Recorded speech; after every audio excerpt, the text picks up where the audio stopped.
of reconciliation and collaboration. If we want to protect the natural world in Stratford for future generations, we need to work on making our industries sustainable. Sustainable practice makes a big difference when they're scaled up to the industrial level. So we're very grateful to have Mark McIntosh from Vicwest here tonight, since he is showing our community how to build industries for tomorrow. Please join me in a moment of reflection to consider how we can protect our land while building for the future.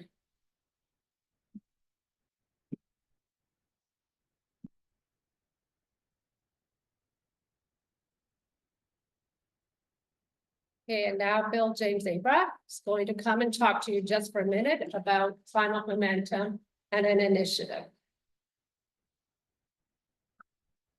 Just for a minute, you can start your watches now. My name is Bill James Abra. I help coordinate climate momentum here in town. Welcome and thank you for coming.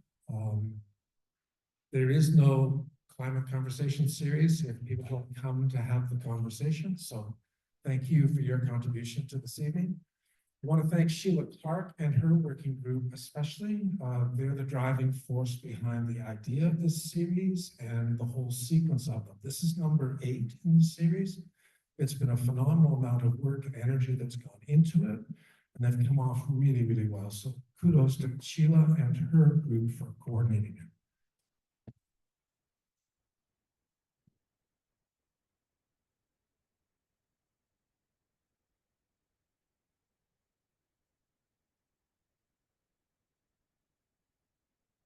There you are.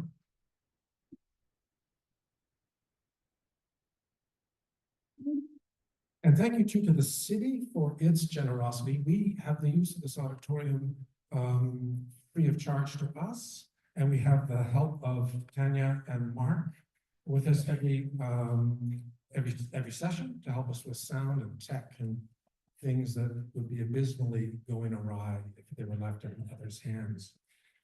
If you like what you've seen, if you've come to more than one of these and you've seen in the series, if you like what you see tonight, then please sign up for our newsletter. There's a sign-up sheet at the table there in the corner. That's for the Climate Momentum newsletter, which is different from the list that you may have signed up for to get reminders of this evening. Our next major undertaking in Climate Momentum is in response to the provincial legislation of Bill 5. You can find out more about that at the table there, and you can also come and join us. That's our next event. It's next Tuesday. We're having a postcard writing party to send greetings to our local MPP and to encourage him to withdraw the bill. So if you want to come out for snacks and conversation and postcards, you can find out more at the table at the break. Thanks, and I'll hand it over to Sheila.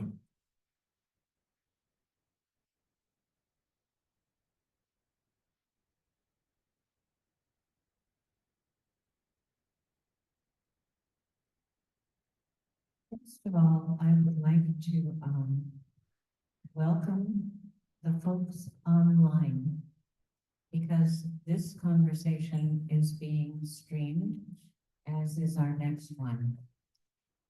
At the bottom of your Zoom screen, I understand there is no chat, right?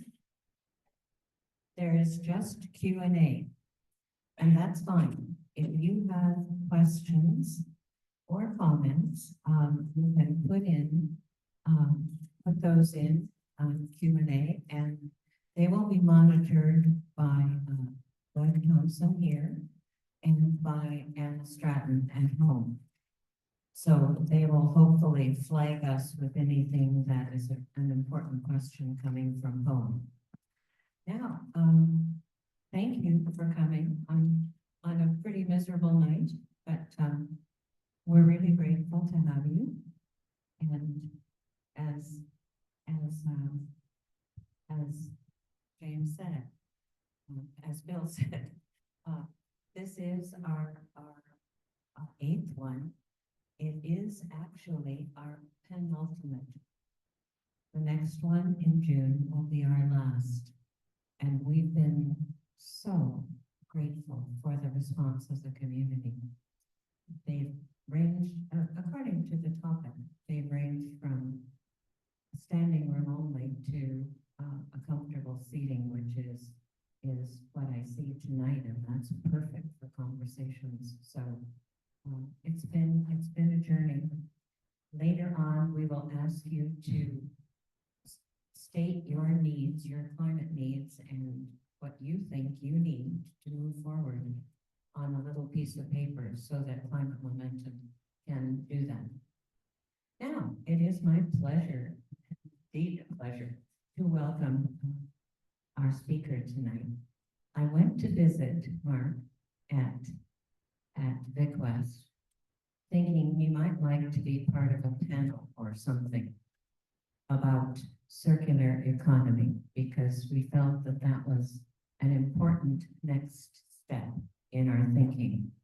We went from West 5, if any of you were here, which was a self-sustaining community in London, carbon zero, if you please, which was a wonderful introduction to a big idea. When I was talking to Mark, I was thinking about circular economy as another big idea. The more Mark told me about what was happening at Vicwest and what his job is, the more I thought, okay, no panel, you're our speaker. So Mark is going to take us on a journey of circular economy. Also, while I say that, we also have two other companies from Stratford that are doing amazing work in that area. Schaeffler Aerospace has an exhibit over there, and Penny Silas is here to describe that to us, and Kara is here from St. Mary's Cement. I was amazed at what they are doing in circular economy. So will you be. Mark works with an umbrella organization that is worldwide and has as its motto, planet passion. And they mean it. They are trying so hard to limit the effect that we as humans have on the planet. So Mark is a Stratford person. He was born and raised here and graduated from McMaster University with an honors bachelor degree in environmental science. He then came to work for Vicwest, and they have grown together. If you have a moment to corner him later, ask him to tell you how he got his job. Now, Mark, it is my pleasure to invite you to the podium.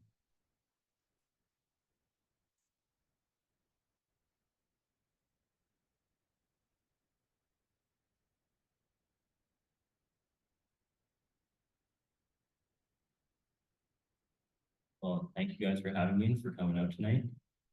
As Sheila just said, my name is Mark McIntosh. I'm the Sustainability Coordinator for Vicwest Building Products here in town. What Vicwest essentially does is we manufacture steel roofing and siding. We're coast to coast in Canada, so we have a facility in PEI and one in BC. So we give you guys service all across the country. But I'll go a little further in depth into that during the presentation. So just a little bit about our history. Vicwest was founded in 1930 under a different name by a man named Thomas Gregoire in Victoriaville, Quebec. They initially began manufacturing steel cladding for farm buildings, mostly for barns. Then in 1954, it was renamed to Vic Metal Incorporated to kind of pay a homage to the city that it was founded in. Then in 1986, Vic Metal Incorporated merged with West Steel, which is a Winnipeg-based agricultural storage company, to form Vicwest Steel Incorporated. And then in 2015, Vicwest was acquired by Kingsman Group PLC, which is a global conglomerate of, they started in insulated metal panels for building products. And with them, we continued to operate our business as an independent unit, but with them as our overarching parent company. So as I said, we have facilities all across Canada from coast to coast, 6 in total, with 450 plus employees worldwide, Canada-wide, and 90 plus years in business. And we like to say that we act in ways that are durable.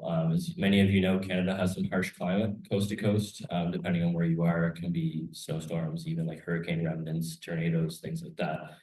So we pride ourselves on engineering some of the most strong and sustainable metal roofing and wall systems that can withstand any climate in Canada. We also say that we are sustainable in how we manufacture our products, because though we want to make sure that they're strong, we're also very conscious of ensuring that those products are being manufactured in an environmentally responsible way. So Vicwest and Planet Passionate. So Vicwest and Kingspan, we began our sustainability journey in 2015 when we were acquired. Kingspan mandated through all divisions that we were to be net zero carbon in manufacturing and how we manufacture our products by 2020. And how we achieved this initially was through carbon offset credits and renewable energy certificates. And as many of you know, those are great for funding research and different projects and whatnot throughout North America, but they don't truly reduce how much carbon you're actually emitting to the atmosphere. So then when Planet Passionate was introduced, we then decided to absolutely reduce our carbon emissions through projects and sustainability initiatives. So in 2020, we launched the Planet Passionate initiative alongside Kingspan, applicable to all divisions throughout the world. And it's a 10-year goal, a 10-year plan aimed at supporting 3 main global issues, those being circularity, renewable energy, climate change, and then the overall protection of the natural world as well. It's got 4 pillars that we like to call them pillars. It's kind of like the 4 main building blocks of Planet Passionate in itself. Those are carbon reduction, circularity, renewable energy, and then water recycling. Each of these pillars has an overarching goal that we must achieve by 2030, but they each have an annual goal that we have to achieve as well. So the first pillar, carbon. So in carbon reduction, our overall target for Planet Passionate is to achieve a 65% absolute reduction in scope 1 and 2 carbon emissions by 2030. So what that means is we need to effectively reduce our emissions from our base year in 2020 by 65% without the use of credits or anything like that. Like, it has to be an absolute reduction. And then scope 1 and 2 emissions. Scope 1 emissions are our direct emissions from manufacturing. So that includes things like using natural gas to heat your facility, or like propane for forklifts or things like that. And then your scope 2 emissions are indirect emissions from purchasing electricity from your local utility supplier. And since 2020, we've absolutely reduced our carbon emissions by 32%. The way we're achieving this is we're converting all of our company-owned fleet vehicles to electric vehicles and replacing all of our lift trucks with electric units. We're also investing and implementing alternatives to natural gas heating, which is by far our greatest emitter of greenhouse gases. But I'll touch a little bit more on that later. And we're investing in renewable energy. So the electric vehicle chargers that we've installed at our facilities, we've done that to support our conversion to electric fleet vehicles. We've installed them in Victoriaville, our head office in Burlington, and in Stratford as well. These chargers, we use level 2 blink chargers, which are fairly efficient. They're not quite as good as the Tesla superchargers, but they're more applicable to a wider range of vehicles rather than just Teslas. And we're doing this to reduce our emissions and contribute to that 65% reduction target. These chargers are also free of use for our employees. Everyone that has an electric vehicle, it's kind of an incentive. They'll get like a little card. They can just tap it to the charger and plug their car in free of charge. So natural gas removal is definitely our biggest hurdle for carbon emissions.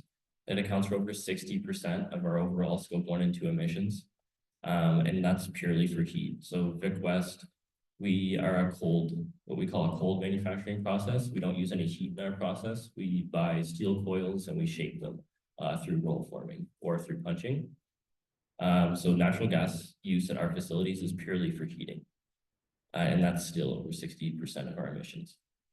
So the best alternative opportunity that we've found thus far is renewable natural gas. So as you can see on the image there to the right, renewable natural gas is made by using a waste source that can be any form of organic matter. It can be from livestock, it can be from landfill, anything organic works. So you take that and you mix it with an anaerobic bacteria. All that means is a bacteria that works in an atmosphere without oxygen, and it kind of speeds up the decomposition process. So when organic matter decomposes, it releases methane, and methane is effectively natural gas. So we call that biogas when the bacteria is breaking down that organic material. The biogas, that needs to be purified to remove any sulfur oxides or carbon dioxide or anything like that, to remove any smell and any impurities. After that step, it's effectively renewable natural gas, and it can be injected into any natural gas grid and used by anyone. So in 2024, we signed two 100% renewable natural gas contracts, one here in Stratford with Modern Niagara, and then it's supplied by Enbridge. And then we also signed one in Victoriaville, Quebec, with Energy. This effectively, since then, has reduced our emissions by, it's estimated to reduce our emissions by 50%. And we've seen month over month, year over year, roughly a 50% reduction as well. So moving on to our renewable energy pillar. So our overall kind of passionate targets for renewable energy are to procure 60% of our total energy from renewable sources by 2030. So that doesn't only mean electricity, that means energy as a whole. So that's your total energy use of natural gas, propane, fuel, diesel, anything like that. 60% of that has to be from renewable sources by 2030. And on top of that, we have to generate 20% of our total energy use on site via solar PV systems located on the roofs of our own facilities.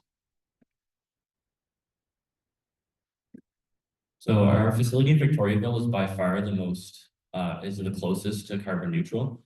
They have a 100% renewable energy contract with Hydro-Quebec, which supplies them with renewable electricity from hydroelectric generation plants. They also, as I mentioned, signed the 100% renewable natural gas contract April 1st last year. So the only source of carbon from that facility is from lift trucks and from a diesel shunt truck that they have. So as soon as those are replaced with electric units, this will be our first net zero facility. Stratford is equipped with by far our largest solar PV system. It was completed in August 2023, and it's comprised of 1,206 total solar panels. And that delivers a 584 kilowatt peak, which covers at peak performance 86% of Stratford's energy requirements. So at peak performance with that system, Stratford runs on 86% solar energy. We estimate that this system will do 600 to 700 megawatt hours of electricity every year. And just for like a reference, it takes about 10 megawatt hours of electricity to power a house in Ontario for a year. So you could power roughly 60 to 70 houses for a year with how much energy this system is producing. Additionally, with the excess energy that it generates, because we're not always drawing max power at our facility, if we're not always running all the machines, but the solar is still producing at a max rate, that excess energy gets exported back to the city grid for use by whoever draws that power. So we have an agreement with Festival Hydro to make that electricity available to the grid. And then, as I mentioned before, we also implemented 100% renewable natural gas in October of last year. Then our facility just outside of Edmonton in a little industrial town called Atchison. That solar PV system was completed in March of 2023.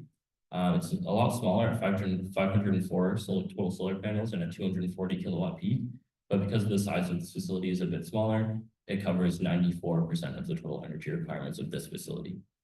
The carbon reduction in Edmonton is also like leagues above what it is in Stratford. It's because the grid in Alberta is so dirty, but the grid in Ontario is relatively clean with all the nuclear and hydro we have here. So we see roughly a double carbon reduction from this facility over Stratford's. But we estimate that this facility does 200 to 300 megawatt hours annually, and we've seen consistent numbers around those figures over the last couple of years. And like Stratford, all of the excess energy generated is also exported to the local electricity grid.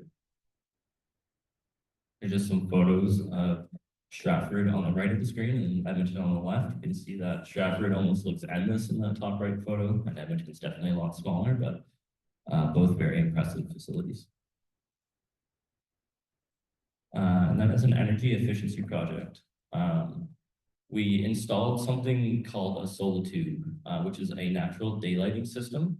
It's actually a Kingspan-owned product. Solitube is a company that operates out of California, in the US. They were acquired by Kingspan a few years ago, and Vicwest themselves, we actually just got licensed to distribute this product throughout Canada. But at our Stratford facility, we initially installed 8 solitubes in our boardroom and wanted to see how well they would work. It turns out they worked incredibly well, much better than we ever thought they would. We barely turn the lights on in our boardroom unless it's wintertime and it's dark out now. Even with cloud cover, it's all natural lighting. So we decided to install an additional 32 throughout our office spaces to decrease our electricity draw for lights and also provide our employees that don't have access to a window with some natural light, because that's been proven to improve your mood and increase work efficiency as well. So what a solitube actually is, as you can see it on the right there, it's a domatic prism on the top of your roof, which refracts instant light rays down in a coated tube. The tube is coated with a patented reflective coating that reflects roughly like 99.99 repeating % efficiency of light, up to 25 feet. You don't lose any efficiency. And even after that, you're only losing like minimal light efficiency. So it's reflected through that tube, and you can see how the tube's kind of bent there after it comes off of the roof. You can actually bend these tubes around any structure in a building. If you have like, steel rebar or anything like that, you need to go around it, you can. These tubes are very versatile. And like I said, you can bend them 25 feet without losing any efficiency. So you could actually have most people have them come through the roof, but you could have them come through the walls if you wanted to, and it wouldn't lose any efficiency. You can bend them 90 degrees and not lose anything. So now whenever we work in any office or hallway or boardroom or anything that we have these solitubes in now, we don't turn the lights on. If the sun's out, we don't turn the lights on. So that's what they look like on the roof in Stratford. The reason they're on a little raised curb like that is just because of snowfall. We want to make sure that they're not getting covered in snow in the wintertime. Because even though we get less sunlight in the winter, they still work just as well. And moving on to circularity, that's a little hard to see that slide, but our circularity target is to be net zero waste, certified net zero waste by 2030. And we also have a carbon intensity reduction target as well. So we've committed to reducing our carbon intensity of our manufactured products by 40% by 2030. And we're going to achieve that by increasing how much renewable and recycled raw material that goes into our products. So when we purchase steel from our steel suppliers, we're ensuring and tracking how much recycled material they're actually putting into these coils to make sure that we are reducing how much carbon is going into our products. And then for another waste reduction initiative is we've implemented segregated waste systems at every single facility that Vicwest owns or operates. So there's a mandatory blue bin for mixed recycling, mandatory green bin for compost or any organics, and then a black bin for any material that can't be diverted. Each facility also has a scrap wood recycling system and a separate paper and cardboard recycling system as well. We also collect all of our scrap metal, and then we sell that back to our steel suppliers to provide them with recycled material, and for us to make a little bit of money off of our scrap as well. Another circularity initiative we did was hand dryers. So In 2023, we installed hand dryers at all of our facilities instead of paper towels to eliminate the use of them. We did a waste audit in 2023, and the reports from that waste audit said that we were producing roughly like 15 tons of waste from paper towel every year. So this was kind of like a no-brainer, cheap project. Was done in roughly a month across the entire country, just to, you know, if our goal is zero waste, this was kind of just a no-brainer. And then rainwater harvesting. So this is our last pillar. Probably our greatest success in terms of Planet Passionate is rainwater harvesting. So our overall target for Planet Passionate is to harvest 1 million liters annually by 2030. So we use roughly 3.1 million liters of water a year. That was our total number in 2024. And 970,000 liters of that was harvested rainwater. We don't use any water in our manufacturing process. We only use it for our sinks and our restrooms. So the rainwater that we harvest is only used to flush our toilets. As per Ontario guidelines, that's all we can use it for with the level of sterilization that we have. If you wanted it to come out of your taps, you would have to essentially have like a water treatment plant at your facility, which isn't necessarily feasible for, you know, a manufacturing facility to have water treatment on it. But for our purposes, because we don't need the water to come out of our taps to drink, we just use it for our restrooms. So we have two systems that each have a 24,500 liter capacity. One is in Stratford, which is pictured on the right there, and the other one's in Carbon Copy in Victoriaville. They pretty much look the exact same. So there's 3 levels of required cleaning or sterilization or filtration, as required by Ontario guidelines and Quebec guidelines as well. So the first is a carbon filter that comes just off of the roof. So the entire roof of our Victoriaville and Stratford facilities is the catchment area. So there's multiple drains that are placed in strategic locations where we noticed water was pooling on the roofs. And all of those drains drain water into our rainwater harvesting tank. So then all of that goes through a carbon filter first. And then on the inside of the tank itself, there's UV light radiation, and that makes sure to sterilize and kill any cyanobacteria or algae or anything like that. And then the third level of cleaning is it's injected with a specific level of chlorine to ensure that there's no bacteria growth in the water. So the water is very clean, but it's not technically potable. So if it came out of our sinks, someone decided they were going to drink the water and they got sick, then we'd definitely be held liable for that. It's a huge safety risk.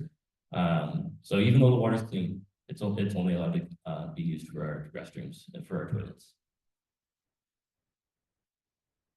This is a picture of the rainwater harvesting system from the inside. So you can see on the top there that's the intake pipe. And then the one on the right, that is the outtake. So if the tank is too full, it just drains out to the storm drain, and we don't track any of that water. And then you can kind of see the silver little bits on the left side of it. That's the little white bottle under it. That's chlorine, and that's our pumping system. So that pipe on the left side that goes like up and then to the left, that's the outtake. So that's where all the water goes and supplies their toilets with. But yeah, this has definitely been our greatest success in terms of Planet Passionate. We're very proud of how well it's done. Something that we want to launch in the next year or so is there is a tap on the outside of our building that is connected to the tank.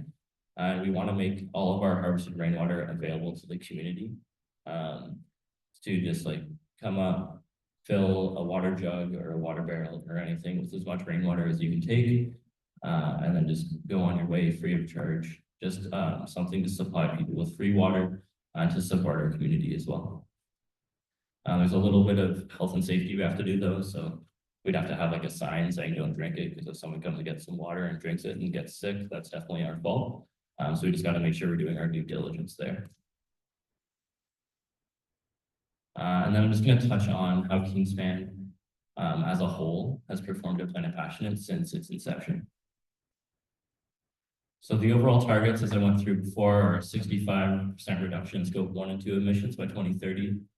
And then one that I didn't mention before was a 15% reduction in carbon intensity by 2030 as well, for our key raw materials.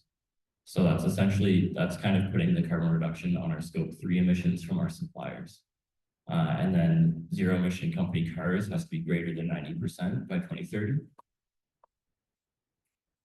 And then for energy, as I mentioned, 60% of our energy has to come from direct renewable sources.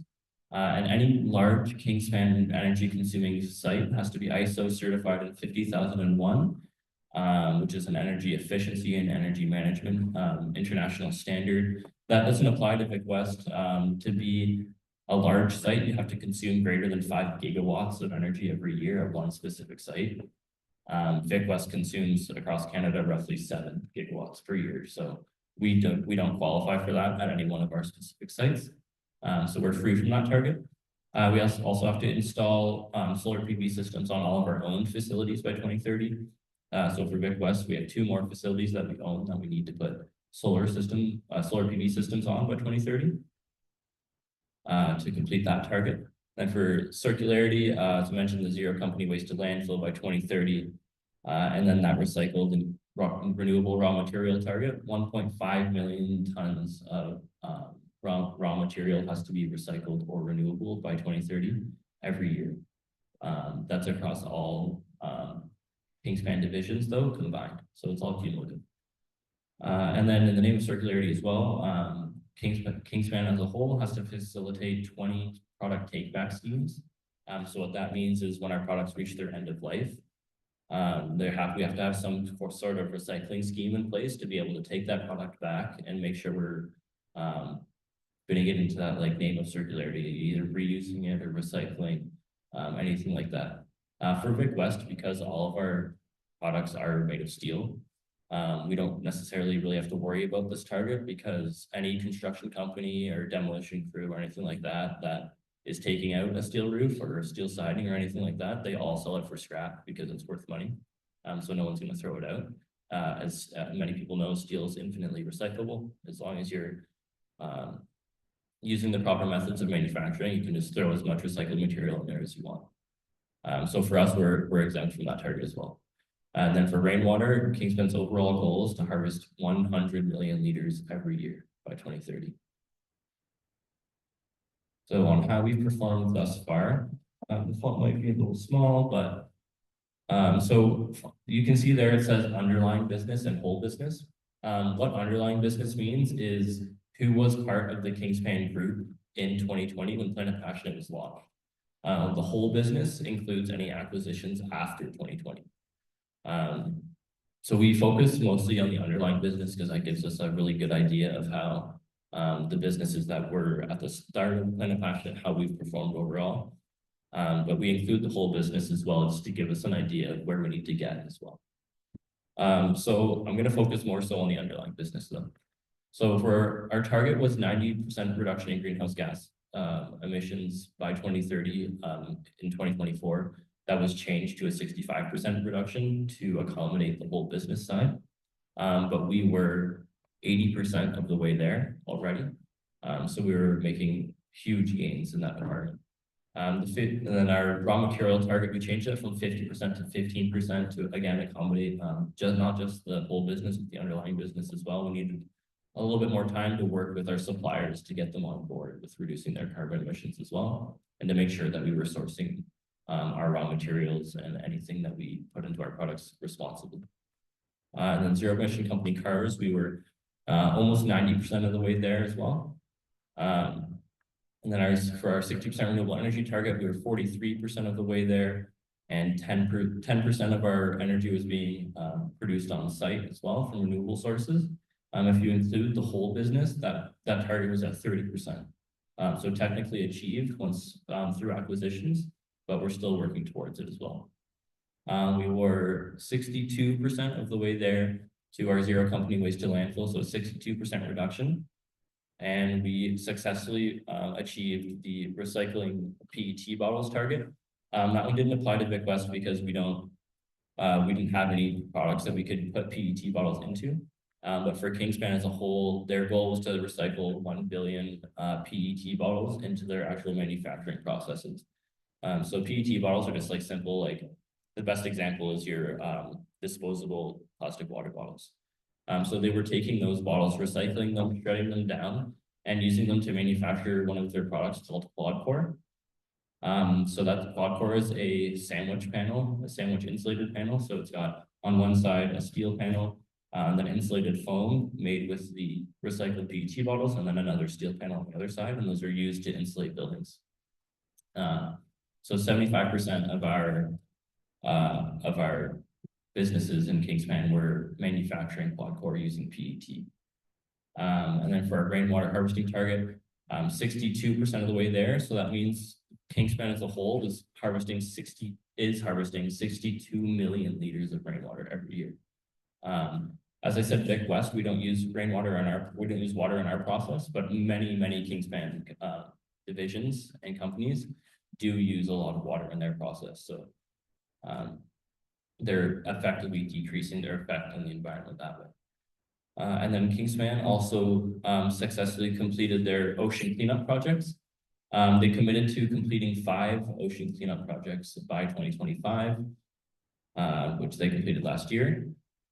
And essentially what that just means is they were working together with the ocean cleanup groups. I believe they used 4 ocean cleanup, and they were using cutting edge technology, remote controlled robots, passive garbage bins, things like that, to collect any plastic or garbage that was in any of the oceans or around the countries that we operate in.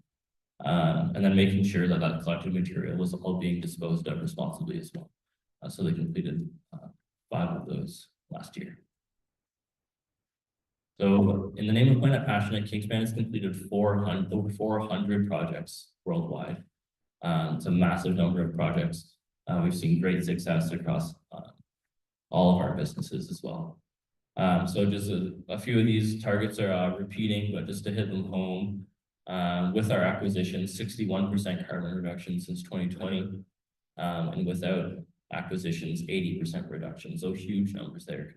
And then 30% on-site generation of renewable energy, including our acquisitions, and 57% of Kingspan-owned facilities have solar on the roofs as well. So that's a massive number.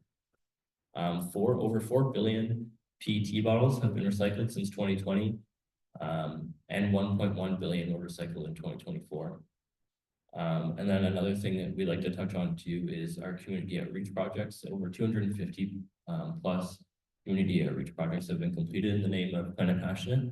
We like to call them people passionate projects, because it more so deals with engaging with our local communities and ensuring that we're giving back to where we operate as well.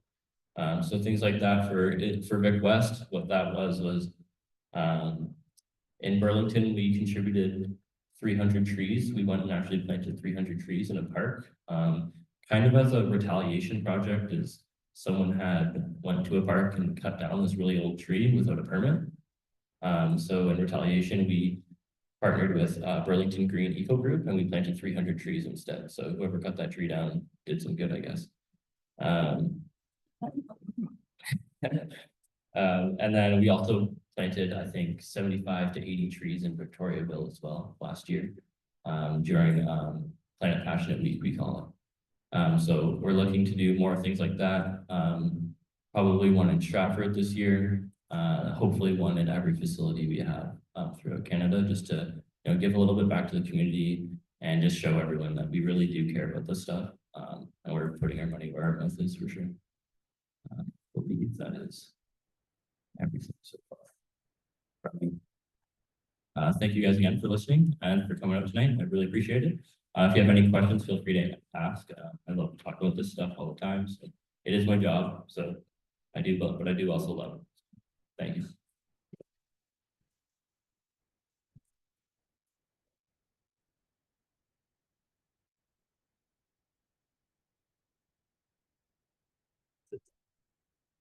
Thank you, Mark.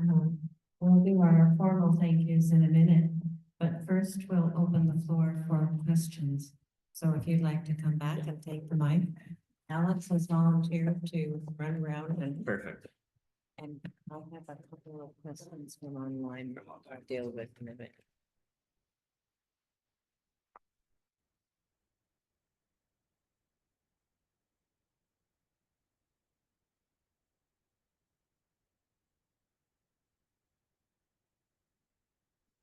Question from our Zoom audience, Mark. The solar tubes that you use in sources in the States, is there any place in Canada that sources them? That's question one. Question two is what's the cost comparison between natural gas and biogas?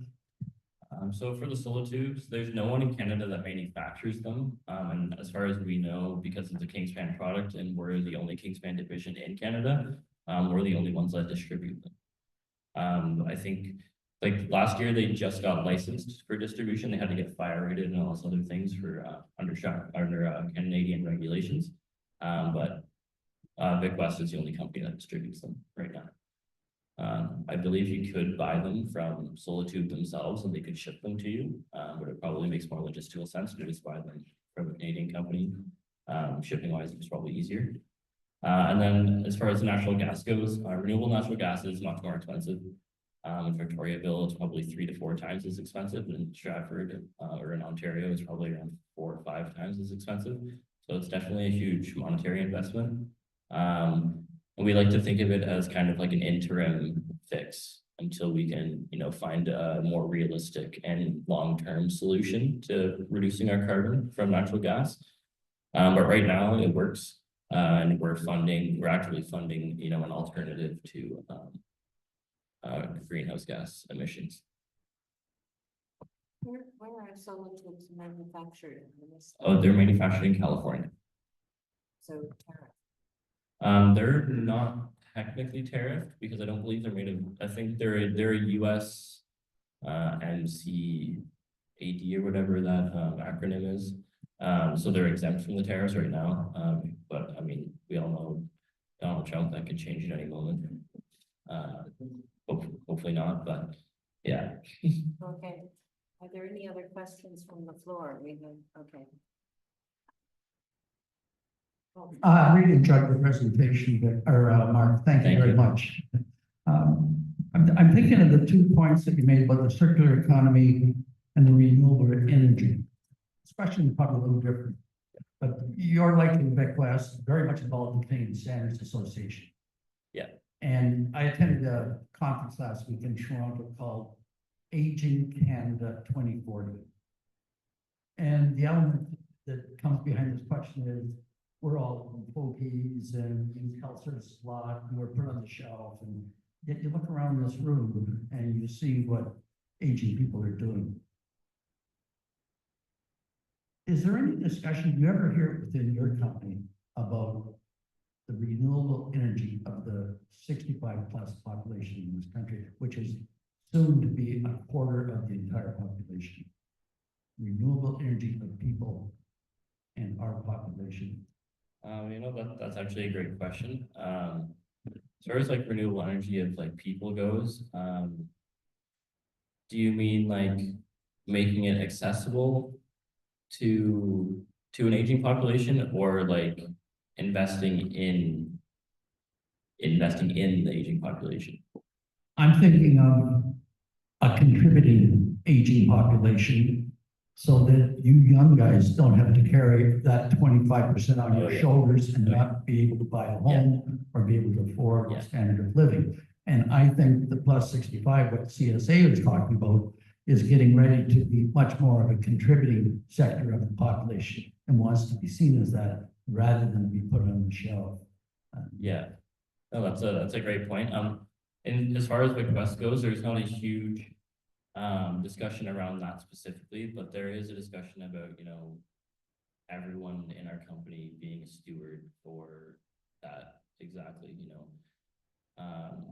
It is not just about what's happening right now, it's about what's going to happen in the future and about handing that down. And I love that you mentioned that point, because it is essentially building for tomorrow. Like that's what we like to say at Vicwest. You know, it doesn't matter, in my opinion, how old you are, who you are.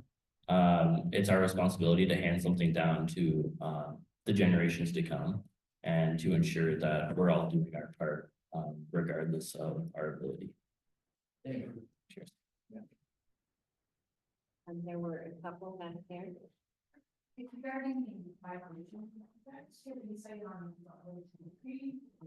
Sorry, can you repeat the start?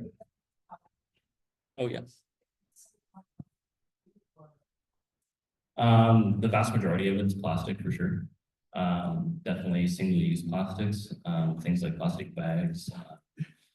The cleanup that they're doing is more so for macro debris, less so microplastics.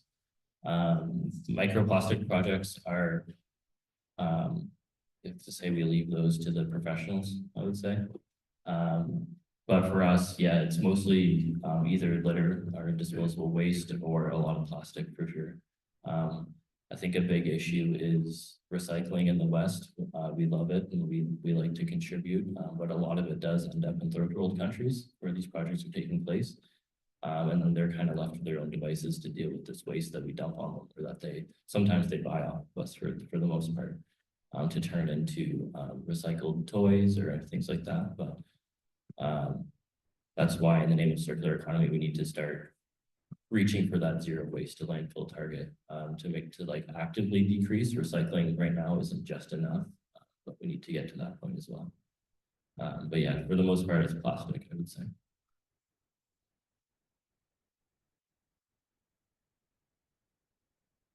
And that was really awesome what you were saying. Thank you. We are actually from Nancy Campbell Academy, and we have a couple of our students here, and we're doing a course on WCC, which is our World Citizenship course, and we're doing environmental issues. So this speaks exactly to what we're trying to do. Awesome. Just wondering, you said 50% for the modern and renewable energy, and then you said 50% every other year. Do you mean it's compounded or 50% from the region? Yeah, sorry, it's 50% from before the renewable natural gas is implemented, but it's a 50% reduction from Vicwest total emissions from that year. So we're seeing, like, for example, if Vicwest was producing 1,000 tons of carbon in 2024, once we implemented the renewable natural gas, that would be down to 500 tons. So not every year, just once, one and done kind of thing.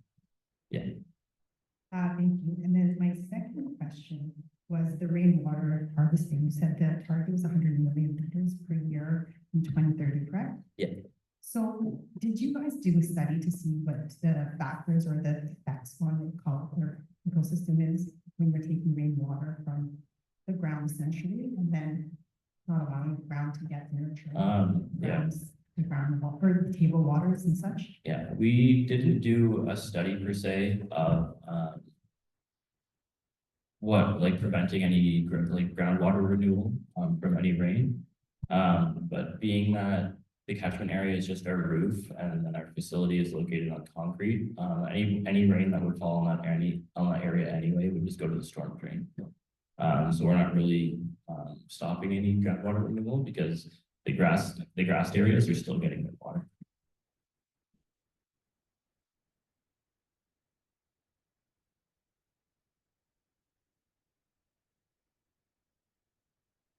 Will sound kind of very fairy park, but your company is using the solitudes and the rainwater.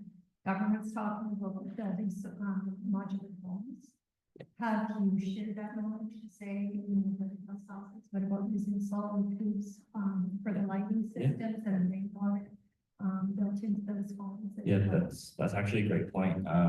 Yeah, when we are part of building structures that are being built from the ground up, we do love to mention any sustainable sources that we can. The beauty of solitudes is that you can use them in place of lights when you're building a new structure, because they come with an LED attachment. You can kind of add it on to the order or whatever. But the LED goes inside the solitude and acts like a real light. So you can, if you were building a new house or a new structure, a new school, something like that, you could use all solitudes with that LED attachment. Then you wouldn't need to actually buy lights and install lights in that building, because you could just use the solitudes LED when the sun isn't out or when the light isn't bright enough. Another thing I forgot to mention with the solitudes too is that they actually come with dimmers. There's a butterfly contraption that moves like this inside the tube. So you can dim them like regular lights as well. So they do work just like regular lights. And then, yeah, as I mentioned with the LED too, they make it so you wouldn't have a need to install anything else. And it being an LED, it's very efficient. As far as rainwater goes, I've shared our rainwater project with a few companies in Stratford as well, one of them being Asen. They actually drove by our facility because you can see it from the front.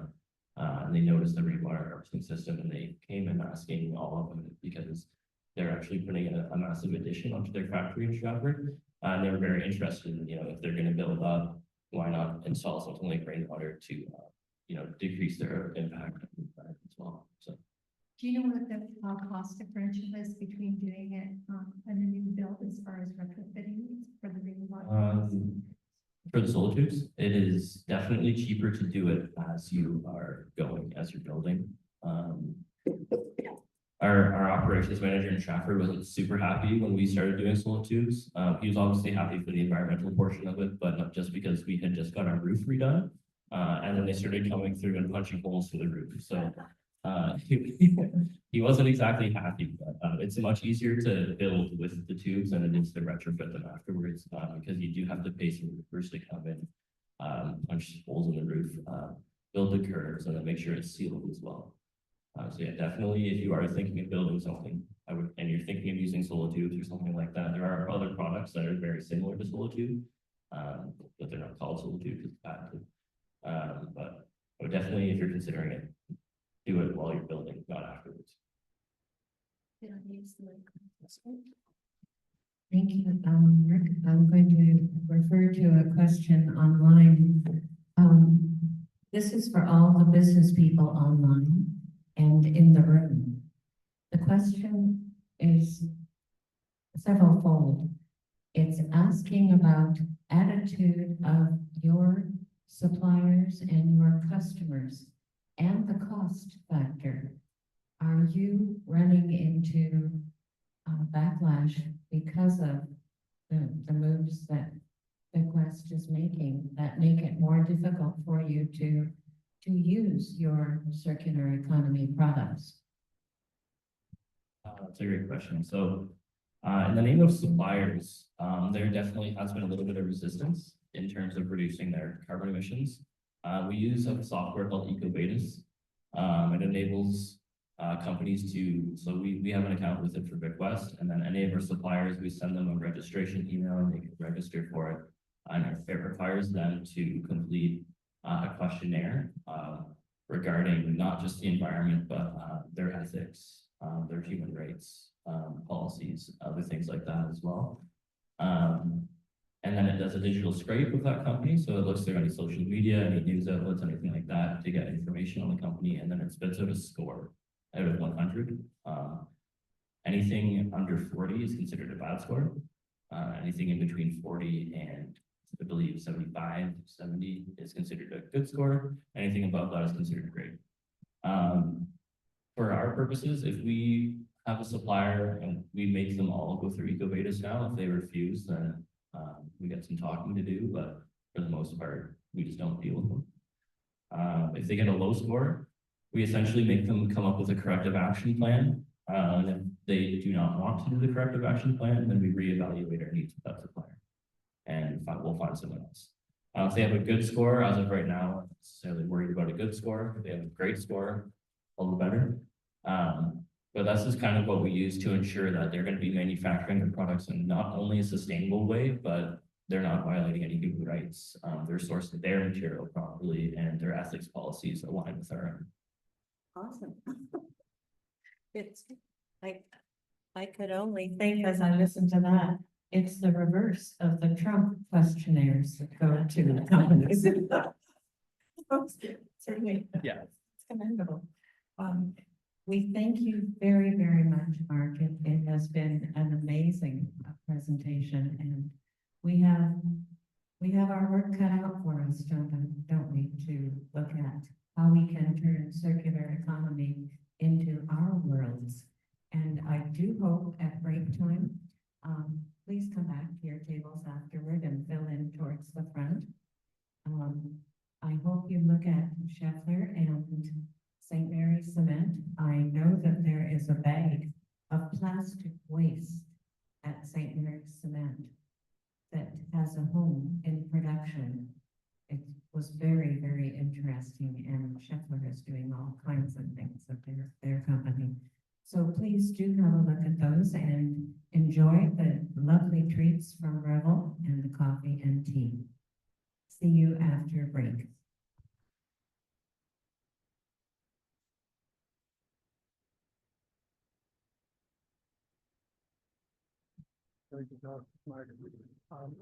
You recycle millions of pet bottles. Yeah. Have you ever thought of going one step higher in the recycling, reusing, having water containers, having regular use of water? Yeah, they don't, yeah, that's a good idea. We don't only use, it's not just like the pet bottle, like, we do the pet bottles for the most part, but there is a little bit more that goes into it. But when you say like refilling the bottles, do you mean like our They employees? would have their own, water bottle. They would Yeah. just fill it out at the station. Yeah, Or you could use the fountain to just. yeah, all of our employees, we don't, but, as far as Vicwest goes, I'm not sure about all of Kingspan, but as far as we go, we try not to put any disposal. Just because it doesn't make sense if you're trying to go to zero waste. Yeah, well, certainly in our Rotary Club, we have a zero plastic, policy, so. Yeah. They have to. Figure it out yourself. Yeah, well, I get the watering glass. Yes, yeah, exactly. Like, yeah, everyone, we have water stations for our facilities to make sure that, you know, people have access to water. So yeah, we're trying to incentivize the plastic water bottle. We've given out water bottles before to our employees, so that all our hourly employees, so that they incentivize on it for sure. What you got. Yes, thank you. The other thing, part of that question, maybe you didn't answer was, are you cost competitive because of the measures you take with other? We are cost competitive. We do our sales team and our finance team, they definitely take into account our sustainability and like what we're spending and things like that. We haven't had to do really a price increase that's on the market, so we're pretty competitive with our competitors. We do, the one part that we have a little bit of an edge on is that we do sell a product called X-Carb. So X-Carb steel is 100% EAF manufactured steel, so it only uses renewable electricity to manufacture, and it has a minimum 70% recycled steel content in it. So X-Carb is produced by our team in Fosco in Hamilton. Of course, that's where we buy 99% of our steel from. So if a company wants, or like if a customer wants X-Carb, which is like our most sustainable, there's EPD for it and everything, our most our sustainable product, then we buy that steel from Metal and we go to that. That does give us a little bit of a competitive edge in terms of sustainability. But as far as pricing goes, we are very competitive with it. Thank you. Talking to architects and contractors and. Yeah. In the housing department who are building. Yeah. Like, okay, those are the building. First of all, you're a company that makes insulated steel roofs, right? We don't make insulated products ourselves. Kingspan, that's how they started, but we make roofing tiles, like metal roofing tiles, and then metal cladding as well. Now, really, your biggest thrust is to do the circular. Yeah. Everybody needs it. So yeah, exactly. So we do a lot of Kingspan as a whole and Vicwest, we do a lot of engagement with our suppliers, and then with our customers as well. Anytime a new customer will come through Vicwest, I will personally see to it that they hear about what we're doing as far as manufacturing goes. And then steel itself being so easily recyclable and infinitely recyclable, it fits right into that circular economy of like, you know, we drive home yeah, exactly. We drive home the need to, you know, collect your scrap, and like, I mean, it's worth money for your company, you might as well collect it and sell it back, right? Because steel companies are going to use that to manufacture more steel, so that's circular itself. It's really doing everything circular to get that out into the world. Yeah, we kind of like to think of ourselves as stewards or like a flagship project kind of thing. It's like we want people to see what we're doing and say, you know what, what's stopping us from doing that too.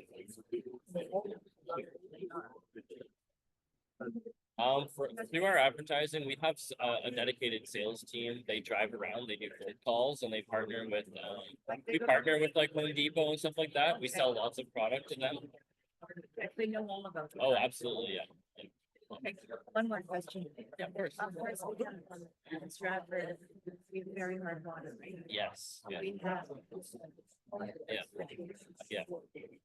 So I have not, what to do with these lake bags, I've got it in my basement, I have a lot. Oh, the disposable, yeah, like They're when not the salt comes in, disposable. they're not recyclable. That's, No, yeah. and so I'm thinking, I'm waiting, because next year we had a recycling down in city. Yes, yeah, Next year, they're gonna have a thing. So I'm kind of saving them. yeah, yeah, And, absolutely. Like, do you have any So we have, place that I can? we don't have a stream for recycling like that right now. What we're looking into is there's, oh, I know, right? The whole city does. There is a company called TerraCycle. Yeah. I know You know about TerraCycle? Yeah. They do offer so many recycling streams. They're amazing. So something we've looked into is making kind of what we call a waste zone or a zero waste zone, where we have the TerraCycle boxes for the hard streams, you know, for those I love the packages. TerraCycle. Oh, I know, and they're kind of expensive, it's the Yeah. thing, so they're, Yeah. they're not very, Not very- they're not feasible for regular people. No, For no, businesses, sure, they have money to spare, but for people, it's not. yeah. But something we'd like, if we have that implementation is, you know, yeah, why not start a take back scene for the community, right? If you think you're willing to bring in your stuff for us, why not? Stratford, Yeah, right? exactly, yeah. In Ontario. That's a great point. And those are things too that we want to do as part of like the community outreach that I mentioned too, is, you know, something I'm working on right now is hosting zero waste days, where we get all these TerraCycle bins or whatever, all funded by Vicwest, of course. And then anyone in the community comes, drop your stuff off, we'll sort it, we'll make sure it gets taken care of. Do that a few times a year and just, you know, help decrease the impact that way as well. So, Amazing, amazing. I was going to say, if this would be much easier to do in the province of Quebec. Yeah. Seeing they have just brought in Yeah. legislation. Yeah. to- Yeah, make Quebec is definitely, Ontario's good, but Quebec is No, I much can't easier. say. Yeah, we aren't good at recycling, we're bad at recycling. What they did with the- Yeah. the non-alcoholic bottle. Yeah, yeah, well, I see the stuff with, the bottles and cans that annoys me in Ontario is that everywhere I go except for Ontario, you can return them, right? Ontario is the lowest rate of recycling Yeah. across the country. Oh, yeah. Alberta Well, is better. Everyone has, well, yeah, and I go visit our facilities and when we were doing our waste system overhaul, I went in and I was like, you guys need, mixed recycling for bottles and cans, and they said, no, we collect them all already and we take them back, and I was like, that's awesome, I wish we had them in Ontario. Yeah, You know? we can cancel that. Yeah, of course you Because Loblaws- do. Not the name. Yeah, Loblaws, exactly. Yeah. Well, yeah, you must be fighting against that.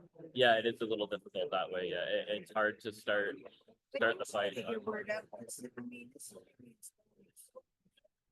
depressing. It is, yeah, This is Europe. A lot of this is Europe. No, but I know, but They take this in Europe. yeah, yeah. I know. He's got hope and, Yeah, I know, but we don't have like, the industry is ignored. I wanted to ask you, what's between your metal panels? You said four. So yeah, Kingspan, when Kingspan does insulated panels, it's foam. So it's mostly mineral fiber, I believe, or in some of our products, it's, There's no microplastic. no, I don't believe so. And they do take back as much foam as they can and recycle it into their process as well, because you can kind of like melt it down into its constituents and then It was reuse a it, yeah. really good plant in the Maritimes. Yeah. It's total recycling. Yeah, But so, once again, we don't want to. Yeah. it's the metal roof and everything comes together, you know. yeah, so for, We can't just stick it on. yeah, so that's what, Kingspan does that, so Kingspan has like a metal panel, foam, and then a metal panel, called the sandwich panels, and they come in like just big squares, and they just like attach to any building. For us, we don't do that, we only deal with single skin steel. You don't want to. Sure, they are noisy. Oh, If you don't like the noise, if you don't like the sound of rain, but yeah, the insulation is another thing, exactly. So if you do insulate it properly, there shouldn't be a problem, but It's also metal is better than the. yes, exactly, yeah. Is there any concern about the issue of some grants or materials or When the panels die, so we work with a company called Green Integrations, and they're local, they're out in Kitchener. Oh, no, I'm great. Yeah, thank you very much. So they would take back anything that's missing or not missing, not working, anything that's broken or something like that, replace it. But then they also we did our due diligence and they ensure that they strip the parts that they can and to reuse. And then they dispose of everything in a responsible way as well.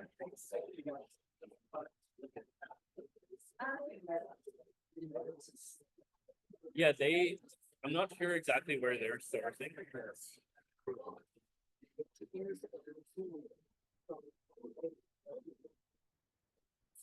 Yeah. Yeah, yeah.